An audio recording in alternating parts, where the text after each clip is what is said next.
En el nombre del Padre, y del Hijo y del Espíritu Santo. Amén. Vamos a rezar en primer lugar una Ave María por el alma de Monseñor Lisieux, para que reciba la visión de Dios y el gozo de recompensa de su trabajo. Dios te salve María, llena eres de gracia, el Señor es contigo. Bendita tú eres entre todas las mujeres, y bendito es el fruto de tu vientre, Jesús. Santa María, Madre de Dios, ruega por nosotros pecadores, ahora y en la hora de nuestra muerte. Amén. Ven Espíritu Santo y llena los corazones de tus fieles, enciende en ellos el fuego de tu amor. Envía, Señor, tu Espíritu y todo será creado. Y renovará la faz de la tierra. Oh Dios, que aleccionaste los corazones de los fieles con la ciencia del Espíritu Santo, danos el gustar todos los rectos según el mismo Espíritu y gozar siempre de sus divinos consuelos. Por Cristo nuestro Señor. Amén. San José, Ruega por nosotros.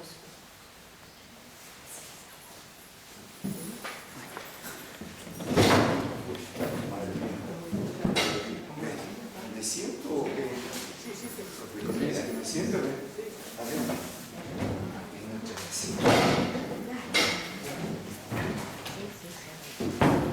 Bueno, bienvenidos todos. Pueden recordar, mandé a preguntar a las monjitas que tienen el museo cuándo podrían ir a visitarlo, venerar la mano que queda de él y un poquito de carne que estaría dentro incorrupta, así la dejaron. Después recibir algunas estampas que se han hecho pidiendo su proceso de ratificación. Y ahora han mandado un resumen de una monjita de la congregación en la que hay un PowerPoint que resume toda la vida. Buenas noches, bienvenidos. Bueno, como han venido bajo la lluvia, todos los alumnos pasan de año directamente. Los que han venido, los demás no. Estamos en Argentina. Sí. Bueno, vamos a empezar con este texto que es un poquito largo, pero es un documento importantísimo que está en el libro número 2 de las reuniones del Consejo General, acta número 8, de la Congregación de las Hermanas Catequistas de Jesús Sacramentado, la monjita que fundara Monseñor Verdaguer. Paso a leerlo.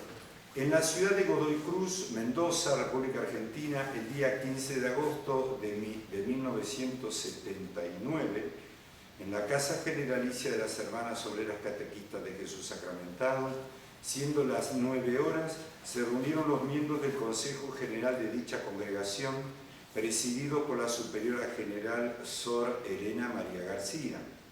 Después de invocar al Espíritu Santo y a María Santísima, tomó la palabra la Madre General, quien manifestó que con motivo del fallecimiento del arzobispo Monseñor Olimpio Santiago Maresma, ocurrida el 3 de julio, y pareciendo bien a las autoridades darle sepultura en la misma bóveda que fuera construida para nuestro fundador y primer obispo de Mendoza, Monseñor José Aníbal Verdaguer, al pie del presbiterio de la catedral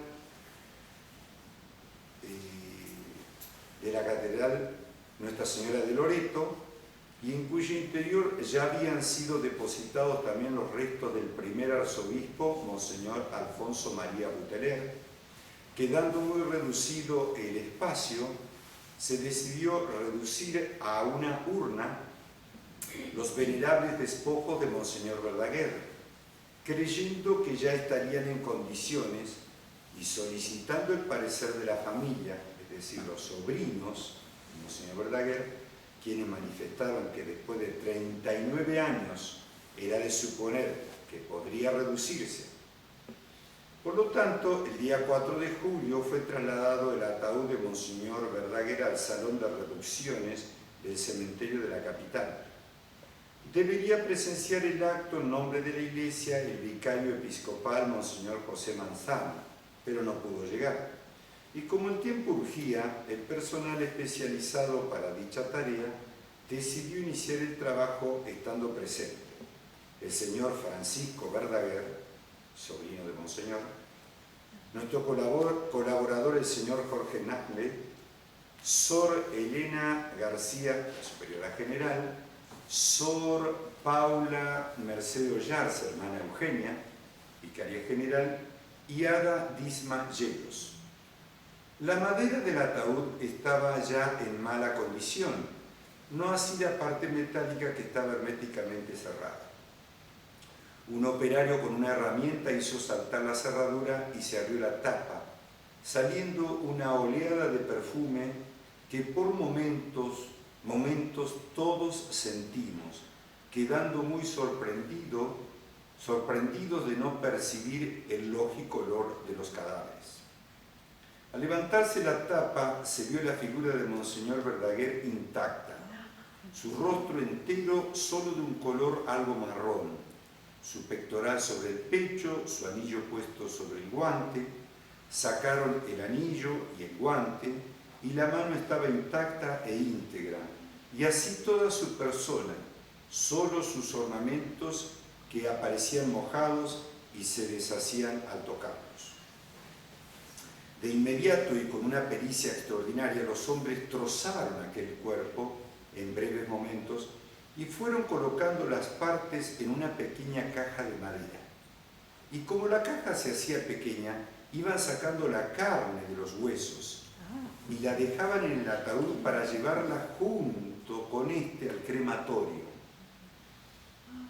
Todo ante la presencia de los presentes, que nadie se consideró autorizado a impedir aquello, empezando por la Madre General, que se sintió completamente deprimida y sin ánimo de pronunciar palabra, lo mismo el sobrino de Monseñor.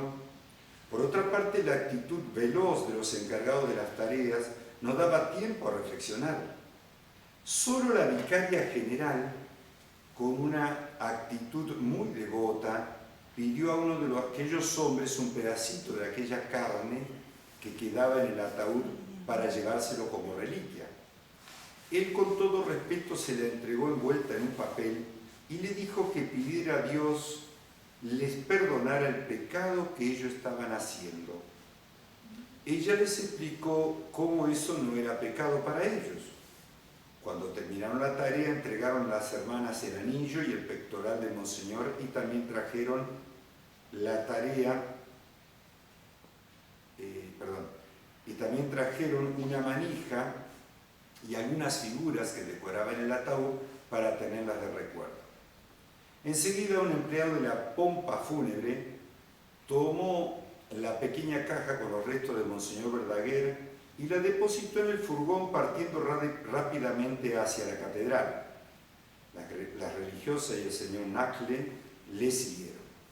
Una vez en la catedral, las hermanas con un grupo de seminaristas en forma disimulada depositaron la urna con dichos despojos al lado del altar mayor en un ángulo semioculto.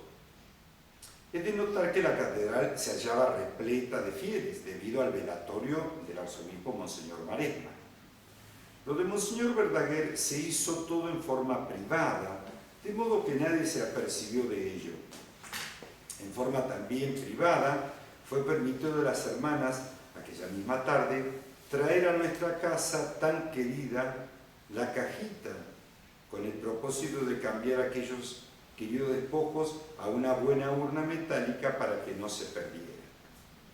Su llegada a la casa fue una bendición.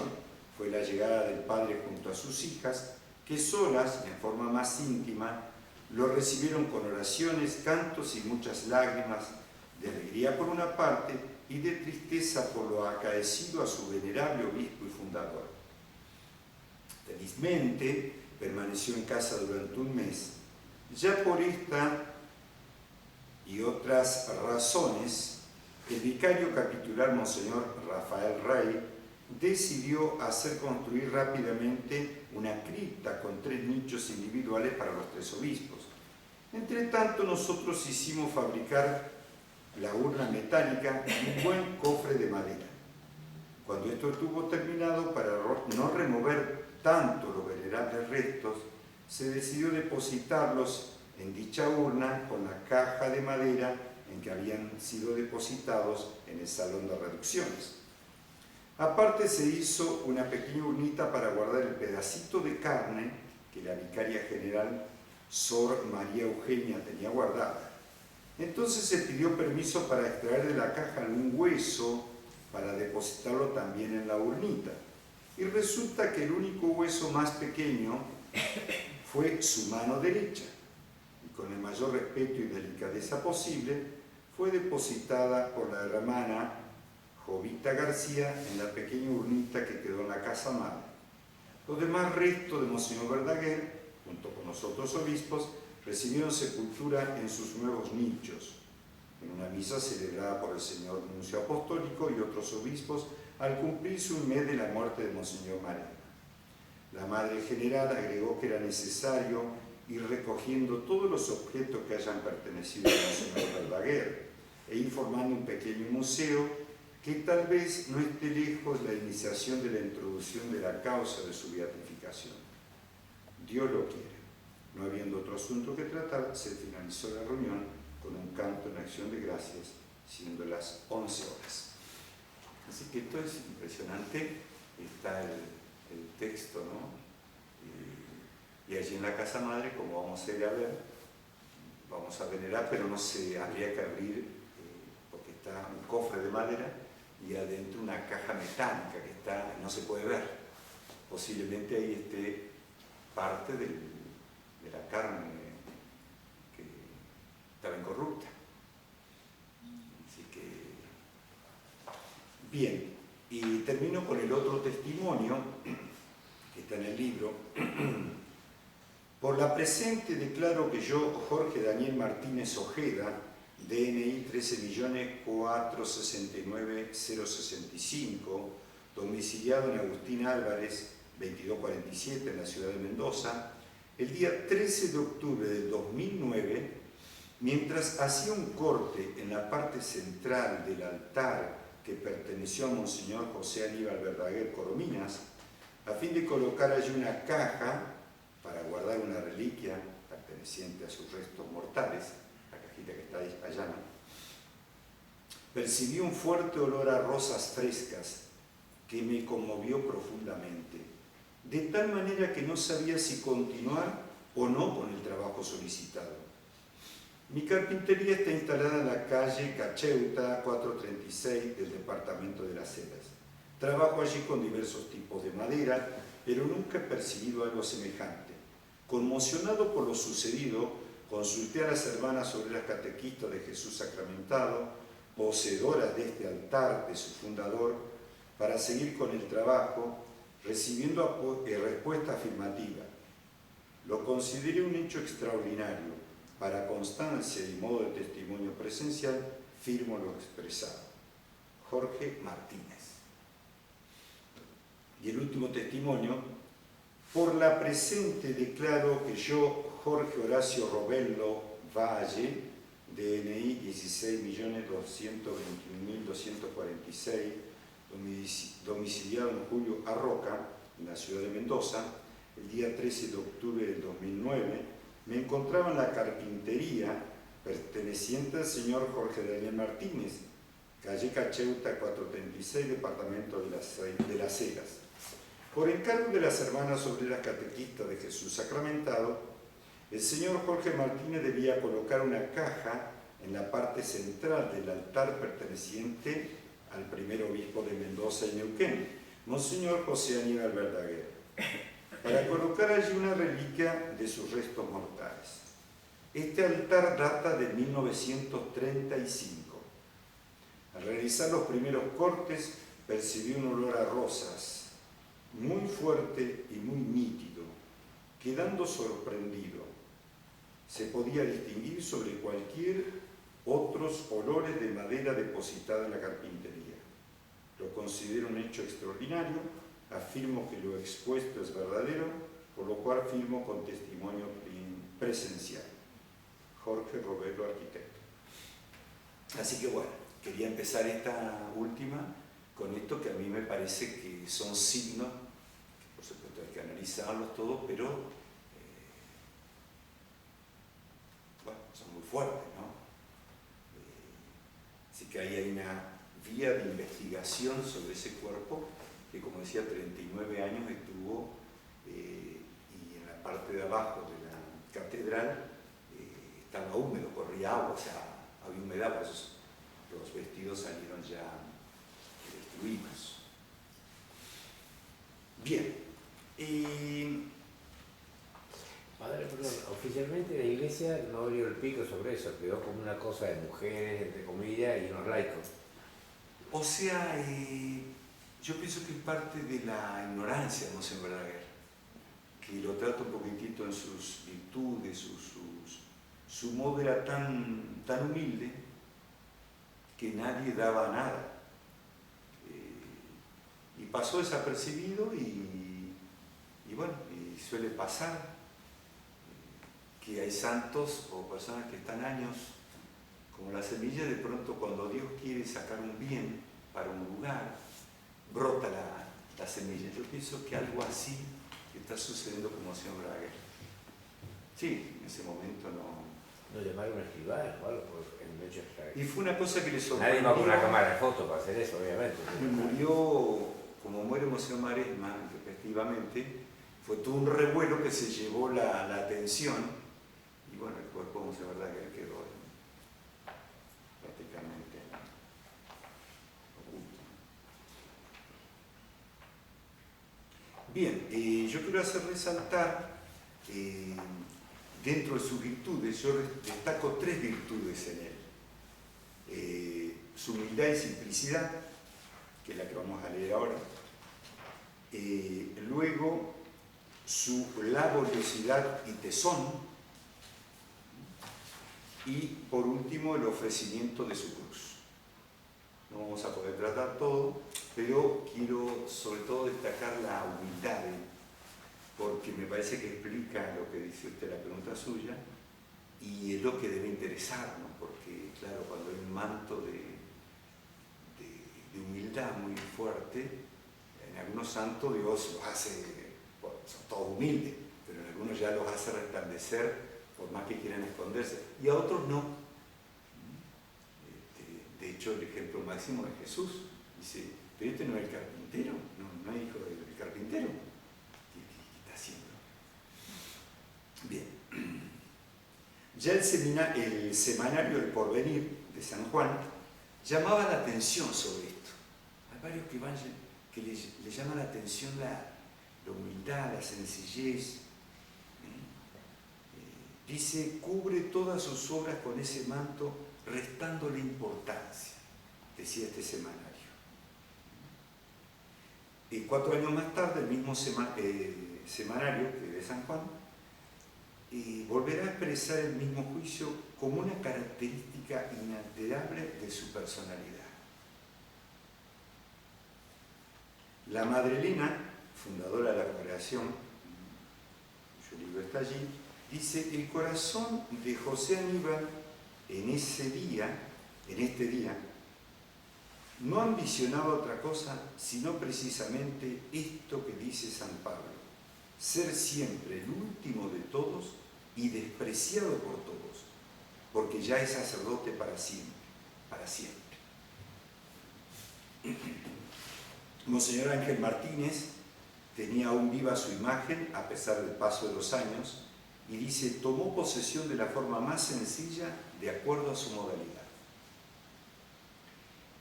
Un hombre a quien le gustaban los pájaros, los jardines, denotaba ya un modo de ser tranquilo, un natural tranquilo. Los testimonios son unánimes y abundantes. Fue un alma, cito algunos testimonios, fue un alma sencilla y simple. Sus bromas eran totalmente inocentes, jamás se oyó una palabra torpe, ni se le vio un gesto de ira. Otro testimonio, era tímido y muy amable con los niños. Le gustaban mucho los pájaros y las plantas, hizo jardines en 2 patios con pajaritos sueltos, calandrias y tordos.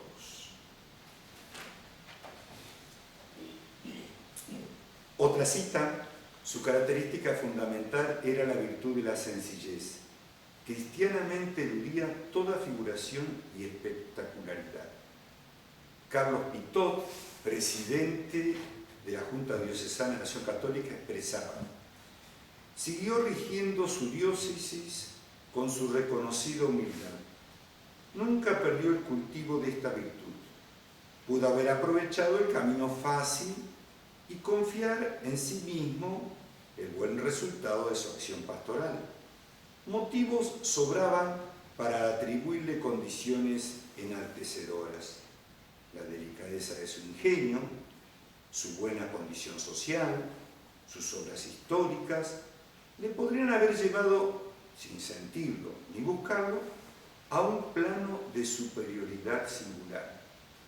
No fue así. Se destacó silenciosamente por las virtudes de la humildad y de la confianza en Dios.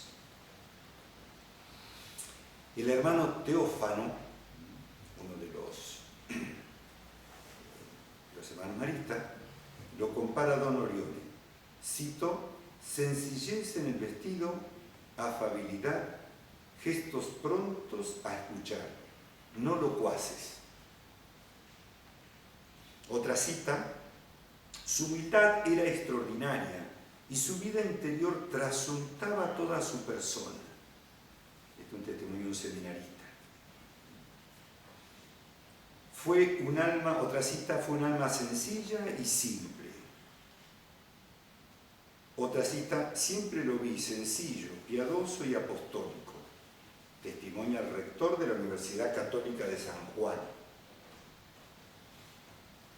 Su alumno seminarista, padre Ortego, recuerda: cómo no sentirnos como en nuestra propia familia con un padre que desde el primer contacto con él conquistó nuestro afecto y simpatía. Él empezó el seminario menor allá en San Juan.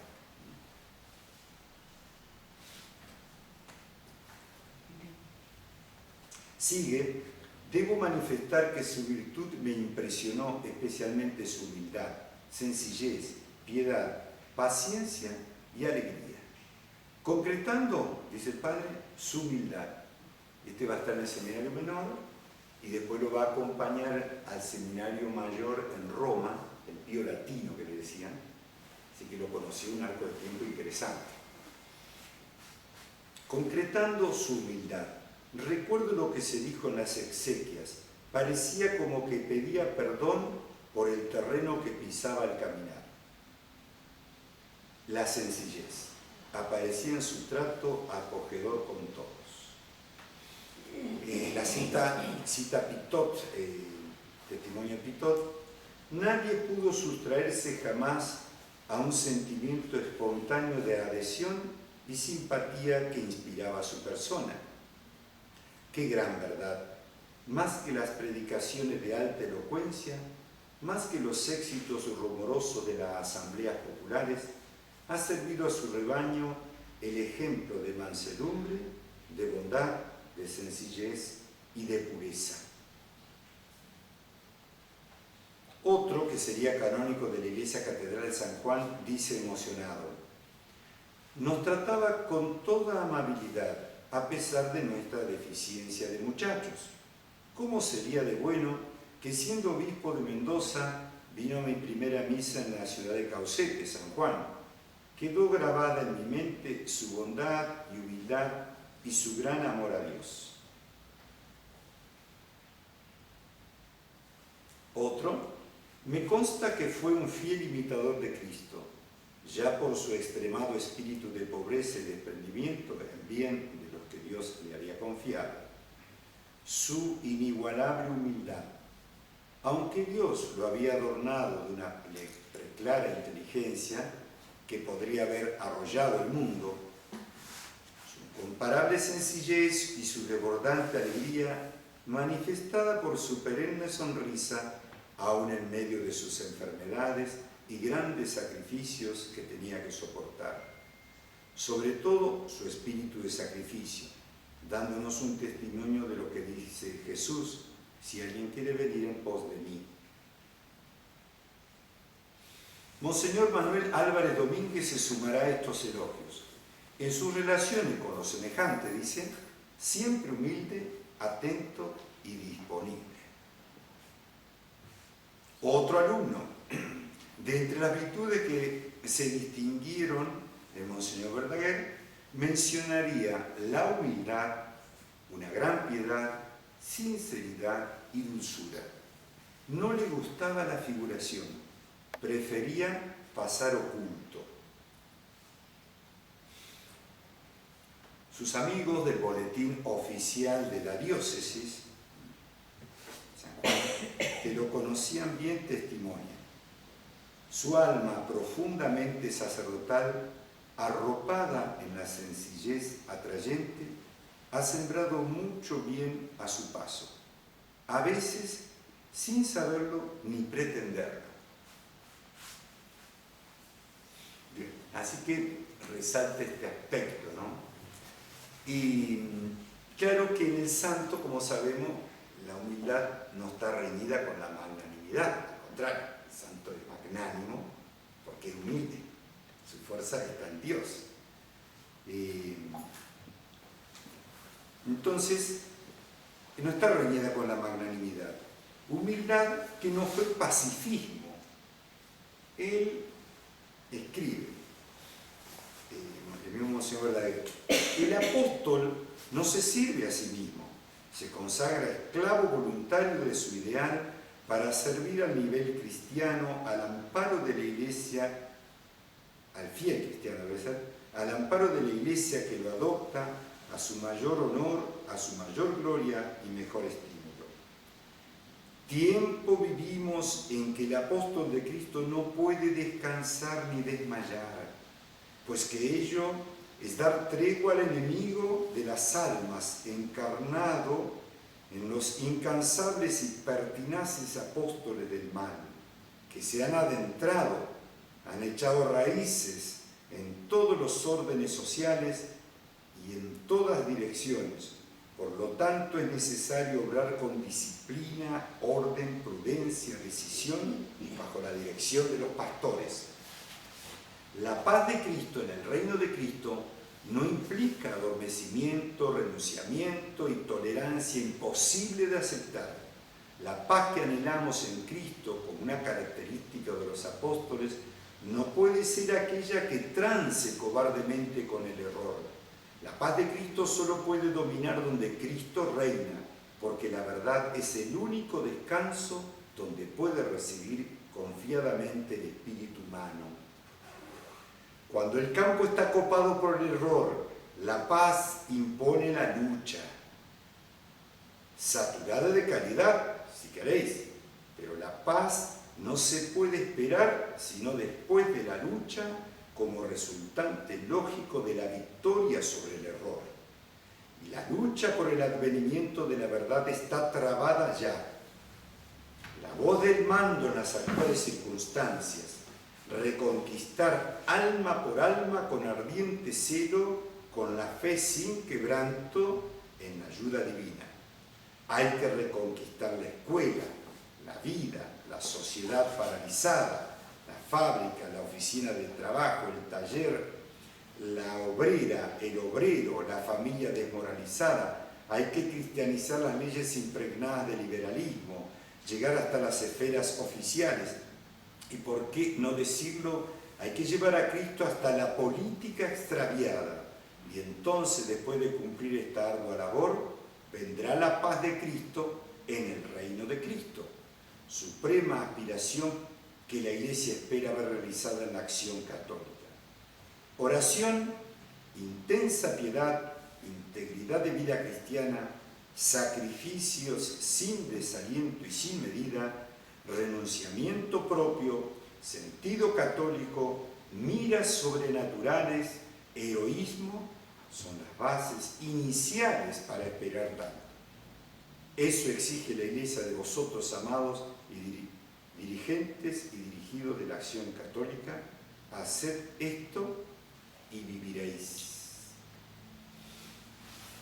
Bueno, interesante el texto, la fuerza, y pensar que estaba hablando en 1900, en la década del 30, imagínense. Con motivo de su muerte brotan las alabanzas de diversos testimonios. Varón de grandes virtudes cristianas, ocultas como la madre perla en la sencillez de su vida común. Las derramó en pródiga abundancia de sobrenatural acción sacerdotal. Su figura magra, porque era peticito, era pequeño, en donde anidaba y buscaba cobijo una grande alma y un gran corazón, era ya popular mucho antes de que por sus virtudes se le ungiera con el cayado y el báculo simbólico de pastor de almas, que a pesar de su ingénita humildad empuñará. Irradiaba simpatía y cariño, esa simpatía y cariño que solo puede sentirse por los niños y los bienaventurados. Suavemente, como pidiendo perdón por el lugar que ocupaba, se deslizó por la vida como un espíritu sutil, siempre dispuesto a mitigar dolores y practicar la caridad sin recelos ni condiciones. Su alma pura, limpia y cristalina como agua de manantial, sabía perdonar a todos, porque Dios es caridad y es perdón, es bálsamo y es consuelo. Y este varón pequeñito y austero, simpático y suave, bueno y manso, chico y grande, David con corazón de Goliat, humilde como San Francisco de Asís, parecía sonreír en su último sueño en ala de la bienaventuranza eterna. No era el obispo, era nuestro obispo. Y fue por ello que quiso morir entre los suyos y en su hogar, donde como raro ejemplo ardiera siempre la lámpara votiva ante el altar de todas las virtudes. Era un santo. Testimonio.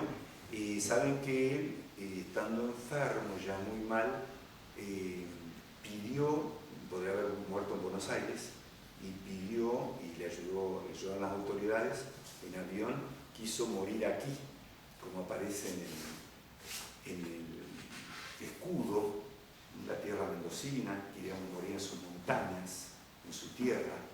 Hay un grande amor por la tierra mendocina, con todo dolor, pero se hizo trasladar para morir aquí, por eso esa referencia. Fue ejemplar en este sentido las críticas que le hicieron, porque muchos le criticaron la fundación de su monjita, de las obreras catequistas. No pude abundar en eso, después lo van a encontrar. ¿Por qué otra congregación? No hace falta, Roma no la va a aprobar, ¿a qué viene? Bueno, y él siempre en silencio respecto a esas críticas. Nunca salió al cruce. Una cosa muy linda, y esto es interesante porque todos los que tenemos algún talento en algún aspecto, si no somos muy humildes, nos gusta aparecer, lógicamente, y mostrar eso. Él evidencia su humildad profunda en el anonimato y en la generosidad para prestar el fruto de sus investigaciones históricas, sin buscar nada a cambio. Ayudó muchísimo, regaló documentos, y les pasaba así notable ese aspecto de él, ¿no? O sea, enamorados de la verdad, como los santos, que aparezca la verdad. Cuanto más me oculte yo.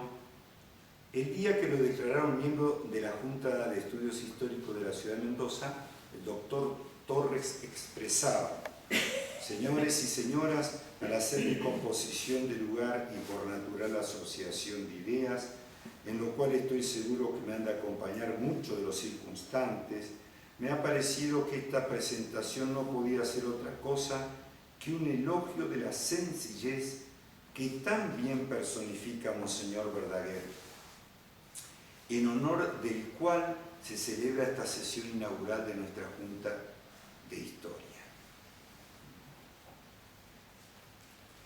Monseñor se excusaba continuamente ante los reconocimientos que le hacían, escribe sea mi primera expresión la del reconocimiento hacia la entidad que me asocia en esta ocasión, diré casi gratuitamente al organismo que se ha impuesto el noble apostolado de hacer vivir el pasado en las generaciones presentes de mi patria y de la América, y que al entregarme este diploma coloca un sello de autenticidad a mis modestas aficiones históricas, que si bien es cierto que ellas han absorbido gustosamente en el silencio los altibajos de buena porción de mi camino, nunca llegó a las pretensiones del ilustre público que hoy se me asigna.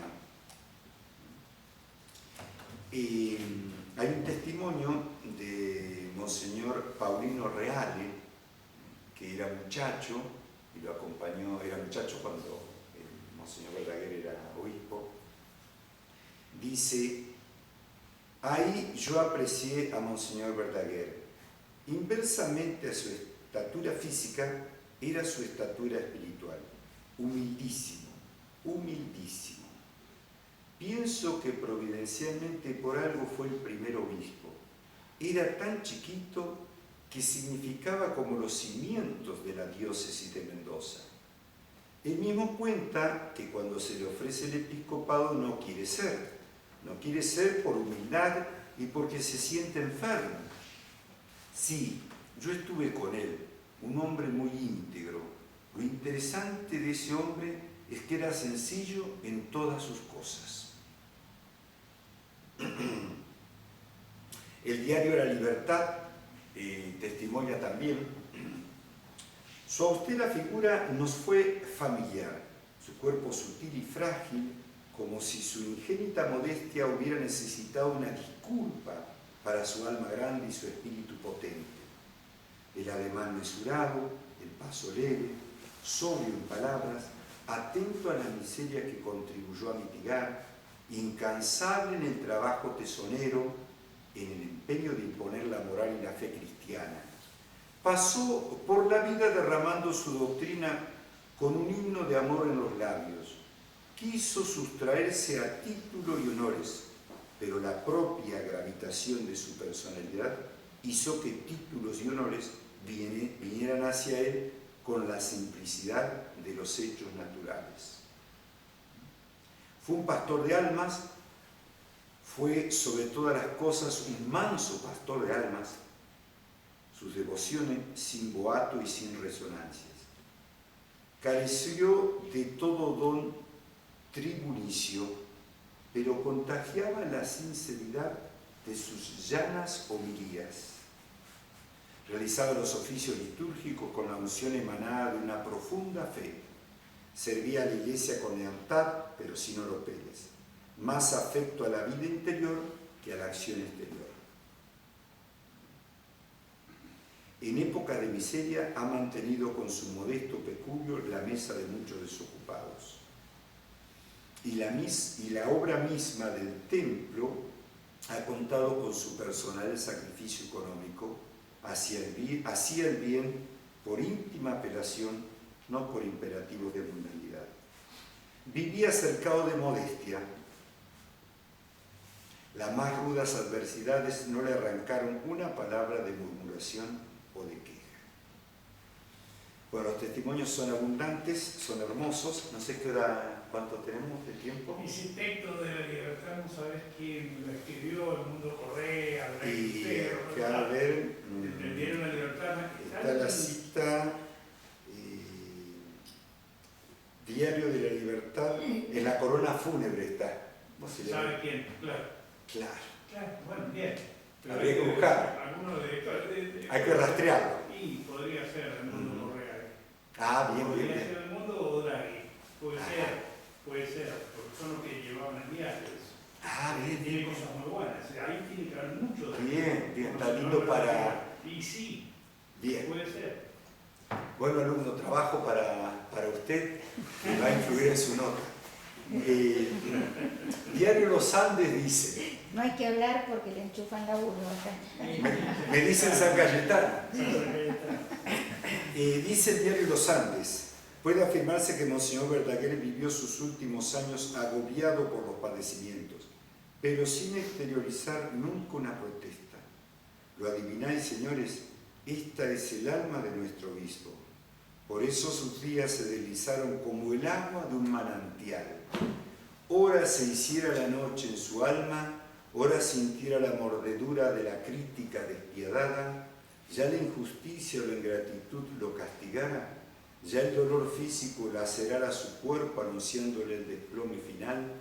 Todos estos trances los dejaba en manos de Dios, sabedor de que nadie nos ama tanto como Él. Jamás le preocupó ser un edificio social o de la iglesia capitero cúpula, cemento o adorno de sótano. Ni las alturas ni los homenajes variaron su género de vida íntima y pública. ¿Por qué su sola presencia, su hablar, sus gestos tímidos se nos aparecían siempre envueltos en aroma de simpatía? Para mí el secreto estuvo en que sembró rosas de amor, corazón exquisito modelado en el del maestro de la mansedumbre y de la humildad, ampliamente a sus semejantes. Sus palabras tenían mucho del lerdo acento de las aguas que se escurren entre las hierbas. Sus juicios eran plenos de mansedumbre y de condescendencia. Era su alma un cofre de pequeñeces que valen más que todas las magnificencias. Cuanto atormentado de espíritu, afligido por las necesidades materiales fue a él, encontró consuelo y alivio. Su mano se extendía en largueza, pero a escondidas, cual si temiera ser descubierto mientras sus palabras caían como rocío sobre las espinas. Tenía el raro don de hacer el bien sin ruido. Cubría con el silencio sus buenas acciones, porque sabía que este es la mejor protección contra las picaduras de la vanidad que gusta del ruido. La violeta es el símbolo consagrado de la humildad porque esconde su belleza, pero nos la descubre su perfume.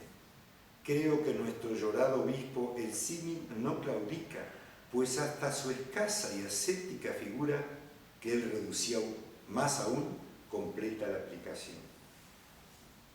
Llevado a los altos cargos o traído a los humildes, siempre aparece resignado y sumiso a la voluntad de Dios que lo rige y lo envuelve en serenidad.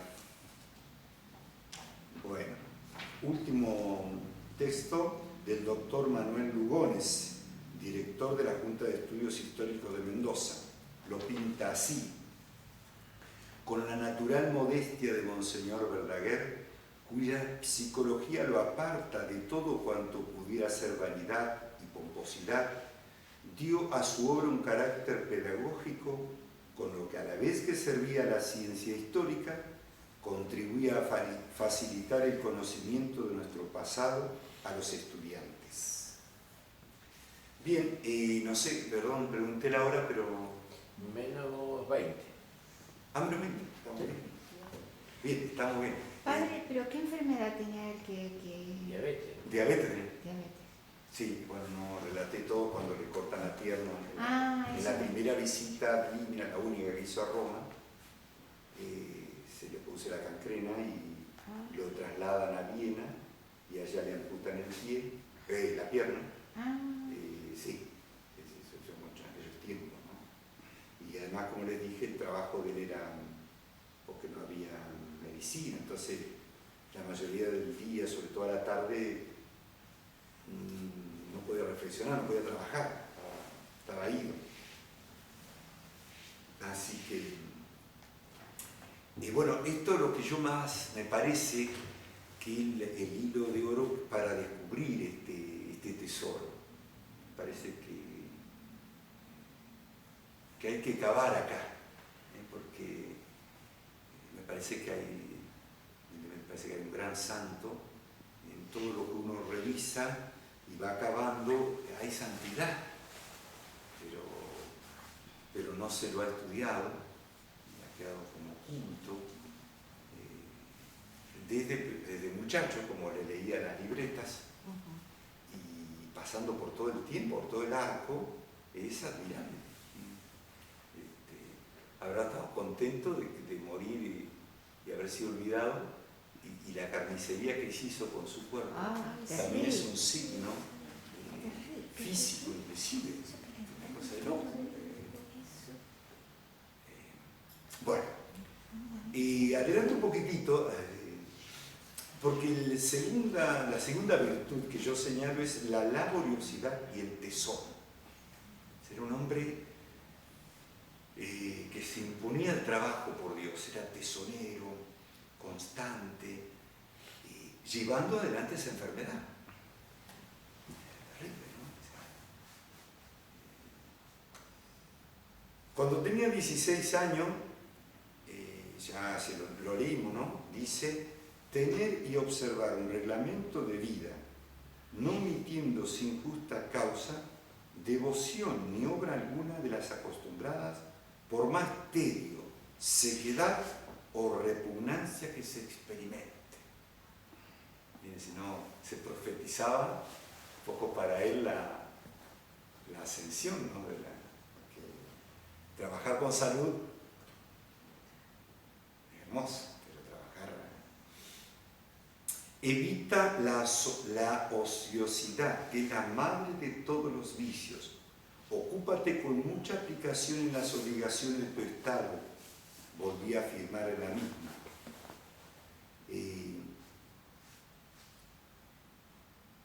Esto le escribe a...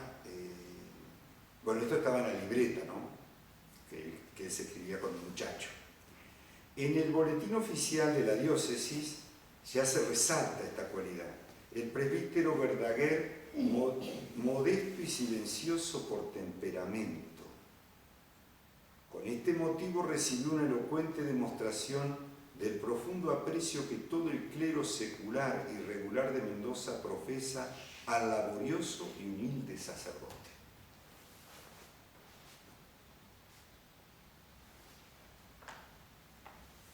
Bueno, él, en la inauguración del Seminario Mayor Regional en San Juan, escribe: humanamente hablando, depende de nosotros, le dice al señor arzobispo, a los sacerdotes y a los seminaristas, humanamente hablando depende de nosotros, excelentísimo señor arzobispo, venerables sacerdotes, y cómo está hoy en nuestras manos, mañana, queridos seminaristas, dependerá de vosotros, cuando el polvo del sepulcro nos envuelva, la suerte eterna de las almas estará bajo vuestra responsabilidad. Su salvación pesará sobre vuestra conciencia como pesó sobre vuestros predecesores. Por eso, al constituirse este establecimiento, una categoría superior a la que tuvo en otro tiempo, por su carácter regional de hoy, no debe considerarse solo como un honor, sino también como un estímulo para que, trabajando en vuestro propio ambiente, os esmeréis en fortalecer vuestro espíritu con la triple fragua de la virtud, de la ciencia y de la piedad que os habilita en el futuro que os espera. Pero la estrella de él es sacerdote, todo lo hará como sacerdote. La adquisición de las ciencias eclesiásticas ha de formar vuestro programa, le dice a los seminaristas, y correr pareja con la virtud y la piedad, pues la ausencia de cualquiera de estos elementos haría de vosotros un sacerdote incompleto, y para la consecución de todos ellos tenéis la garantía de la virtud y de la ciencia en vuestros directores. Bien. Los altos valores históricos de la obra premiada, cuando sale en la historia eclesiástica de Cuyo, así como la paciente, larga y silenciosa labor de su autor, fueron justamente reconocidos por el jurado, nombrado para dictar su fallo sobre las 3 mejores obras literarias. Cuando se le concede el premio, aparece la historia eclesiástica de Cuyo.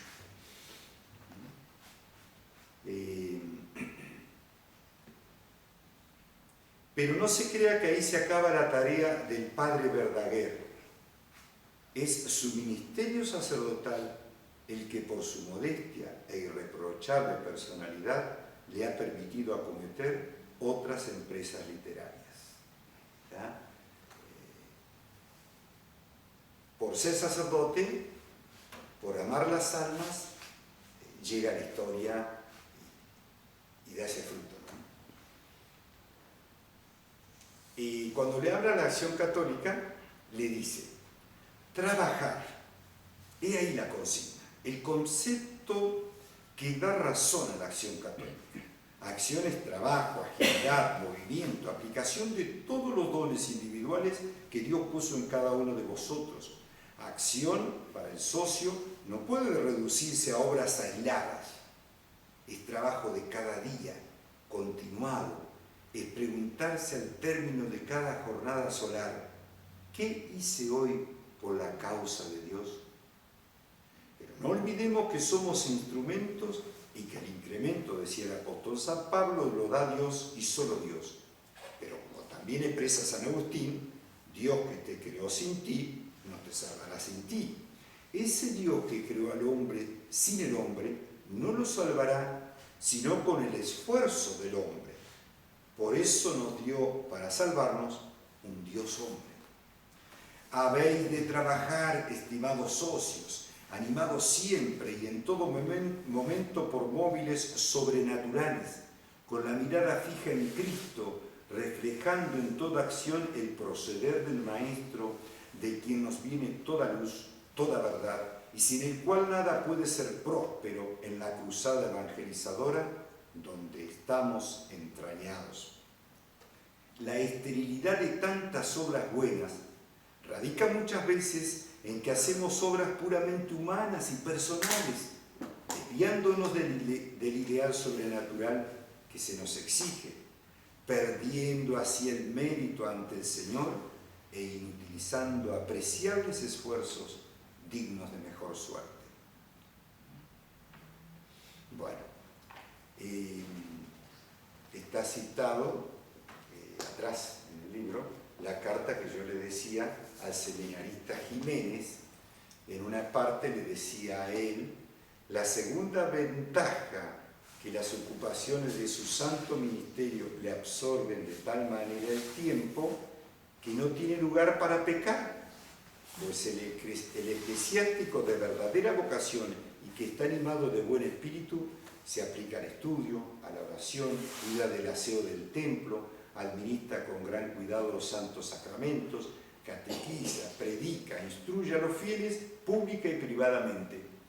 Por eso me gusta extender este juicio tan lindo de él a todas las vocaciones. Si nosotros gastáramos el tiempo en el deber de Estado, casi no habría lugar para el pecado. Normalmente el demonio nos hace caer cuando estamos fuera del deber de Estado, porque también el descanso es deber de Estado. Bueno, el aprovechamiento útil del tiempo era casi una obsesión que le impedía entretenerse en pasatiempos o en cosas baladíes. Afirma su secretario, el padre de Miguel, que yo conocí, así que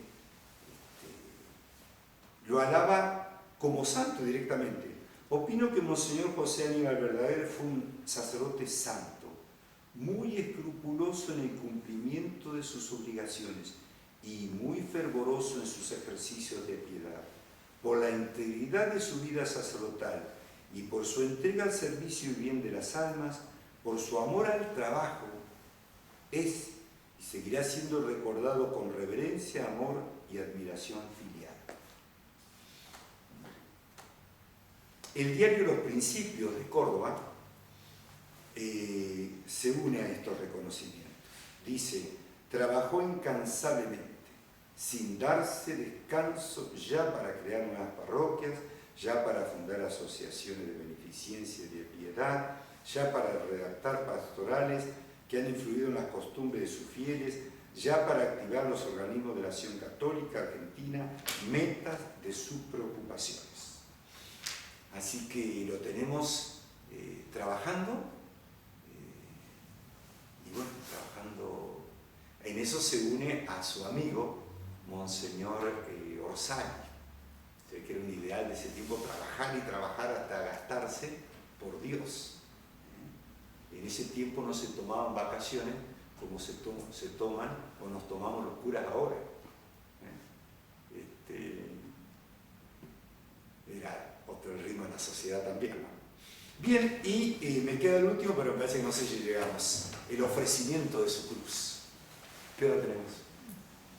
Menos 10 pasaditas. Bueno, nos alargamos un poquitito a esto, que es lo que resalto como la tercera virtud de él. En el boletín oficial decían: en esta corona fúnebre palpita el alma gigante y luminosa de Monseñor Verdaguer, alma que, purificada durante varios años en el crisol de dolor, fue dilatándose de méritos y virtudes en el empeño del gobierno de nuestra nueva diócesis de Mendoza, difícil misión que le encomendara la Santa Sede. Su secretario dice: de sus virtudes ninguna me tocó tan cerca como su gran abnegación y espíritu de sacrificio. A veces se lo notaba muy dolorido por sus serios achaques y a pesar de todo se esforzaba por mostrarse de buen ánimo y sonriente. El presidente de la Acción Católica dice: su delicada naturaleza física hacía sospechar que no podría sobrellevar la carga. Tuvo en contra de estos logros una salud precaria y al último la invalidez de sus extremidades inferiores. Sobrellevó las enfermedades con ejemplar paciencia. Fernando Herrera dice: para mí Monseñor Verdaguer fue un santo que sufrió con sentido sobrenatural su cruel enfermedad, la amputación de sus piernas y sus graves problemas con la diócesis hasta su muerte. No he podido tocar ese tema, pero no es que le fue fácil gobernar la diócesis, había problemas, algunos bravos, problemas morales, de gobierno, y él era naturalmente tímido, y Dios lo metió al baile, problemas que tuvo que resolver, ¿no? Y lo hizo como santo.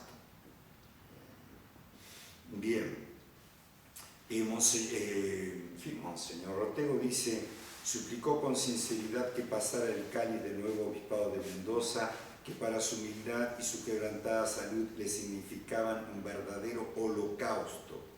Su paciencia se evidenciaba en la aceptación de los dolores y contratiempos. En los momentos de dolor no le oí ninguna queja, solo el gesto de dolor en el rostro. Bueno, por algo puso su lema. ¿Cuál era el lema de él? Que aparece en el... Todo lo puedo en aquel que no puedo. Exacto, como diciendo, algunos podrán en Dios y en ellos yo no puedo. O sea, si Dios no me da su fuerza. Concluye la primera carta pastoral, que ahí se queja, muestra ese temor y esa confianza, ¿no? Sí, toda nuestra esperanza y nuestra fortaleza se funda en el auxilio divino y bendiciones de lo alto.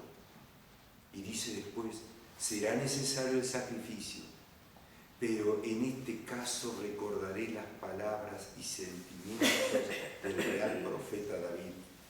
Preparado está mi corazón, oh Dios, preparado está mi corazón. Qué bonito. Hermoso, ¿no? Un seminarista trae un detalle: su acendrado espíritu de sacrificio. Recuerdo que en el seminario tenía la costumbre de usar rapé, pero un día, buscando la santidad en todo y para darnos a los seminaristas una lección de mortificación y sacrificio, se privó de este pequeño gusto. Que también lo hizo eso San Pío X. Aspiraban rapé y después estornudaban, se tenían placeres. Otro dice: soportaba las pruebas con la resignación propia del que siga el crucificado. Otro texto, otro testimonio: varón de dolores, ha puesto en los cimientos de la nueva y ya gloriosa diócesis de Mendoza la argamasa sobrenatural de sus sufrimientos, de sus amarguras, de su propia sangre ofrendados en holocausto, con el espíritu con que ofrendan todo lo suyo los santos ante el altar del sacrificio que Dios mismo se hizo levantar. Su fortaleza de ánimo pudo ponerse a prueba de la que saliera victorioso con cruel y dolorosa enfermedad que minaba su existencia. Soportó este martirio con admirable resignación, mansedumbre y paciencia, cual otro Job. Interesante ver el silencio y su dolor en el cimiento de Mendoza. Cimiento de Mendoza. El obispo Paulino Reale nos cuenta, en una oportunidad, creo que fue en la fiesta de la Compañía de María, había una exhibición de gimnasia de fin de curso. Hacía mucho calor y él sufría muchísimo ese día. Yo también tenía calor por la sotana y me decía, Dieguito, aguantá, porque estoy aguantando por los dolores que tengo. Jesús, por los dolores que tengo. Jesús aguantó todo. El seminarista. Y en la corona fúnebre se estampará la enfermedad que no le dio tregua y fue inexorable devorando su existencia, y una protesta le arrancó y le encontró siempre sereno, más preocupado de ahorrar molestias a los suyos. De esa manera su virtud fue bálsamo y luz que benefició a cuantos le acompañaron, sobre todo en sus días de dolor. Y termina estos textos. Un día antes de irme al seminario me dijo, testimonio Paulino Reale, te voy a hacer un regalo para que lo tengas toda la vida, un regalo que te va a gustar. Y era una cosita que yo siempre veía en el escritorio, era una crucecita, un pedazo de un lignum crucis, pedacito de la cruz, con este escrito, in cruce salus. El pedacito de la cruz está incrustado en mi cruz pectoral, y ese escrito fue mi lema episcopal. Hijo espiritual. Para concluir, me parece que esos sufrimientos, esa humildad, eso brotó en el obispo que lo siguió. La diócesis de San Rafael, de Mendoza, y la sociedad de Mendoza tuvo una floración con Monseñor Buteler. Los que saben historia y recuerdan eso, a ver si ya termino con eso, si me aguantan.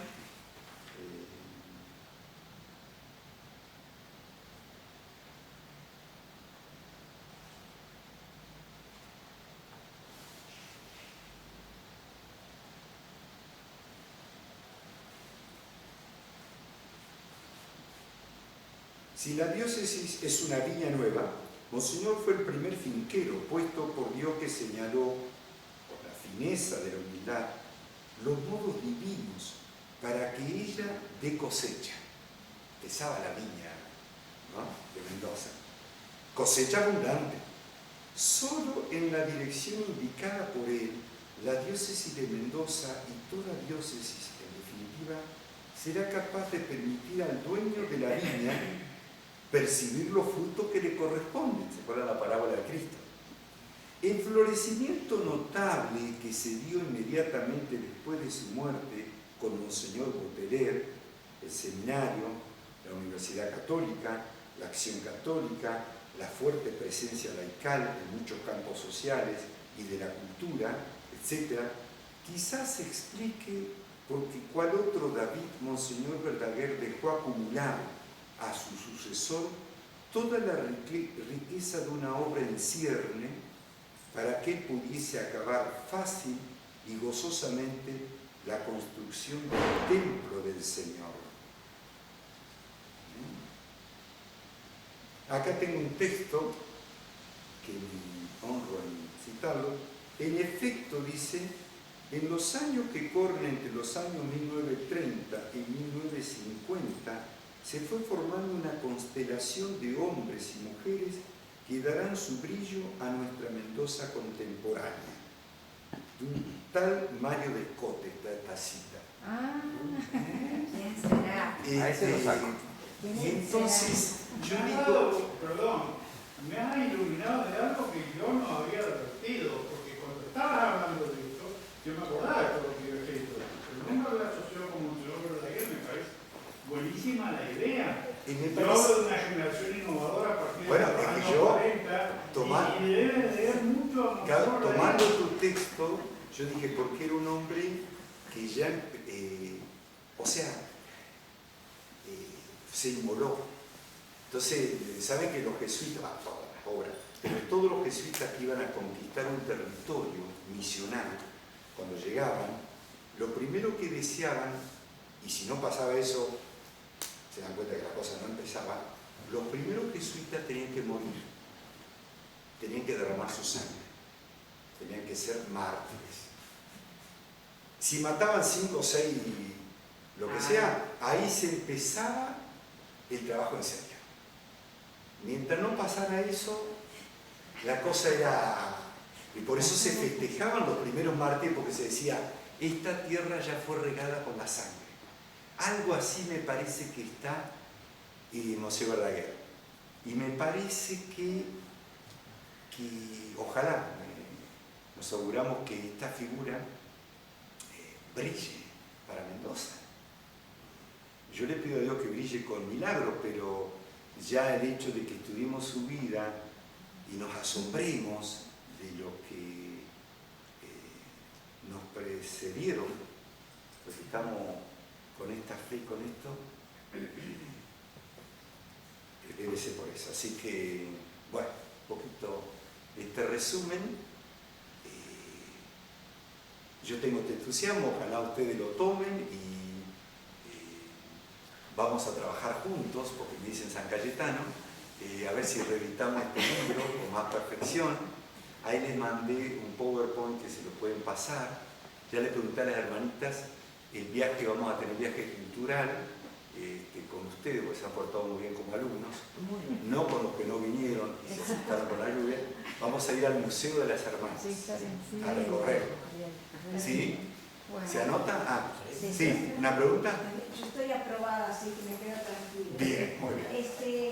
¿Se sabe de algún milagro hecho por el... Bueno, exacto, hay una estampa que ya está corriendo, donde se pide, mucha gente ha pedido y ha recibido, y está allí el libro. La que recuerdo, por ejemplo, que fue notable, una mamá, una señora que no podía ser mamá,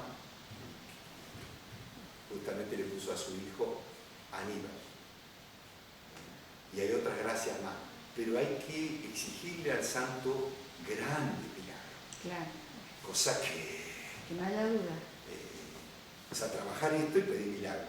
Y bueno, y si vamos ahí, vamos a venerar lo que ojalá un día podamos abrir y ver si queda el resto de esa carne incorrupta. Así que bueno, gracias por gracias a la fraternidad que me ha permitido mostrar esto, que es un gran amor, un gran entusiasmo, ¿no? Bien, vamos a agradecerle al Señor. Te damos gracias, Señor, por todos los beneficios recibidos de tus manos providentes y generosas. Por Jesucristo nuestro Señor. Amén. Sagrado corazón de Jesús. En vos confío. Dulce corazón de María. Seré la salvación del alma mía. San José. Ruega por nosotros.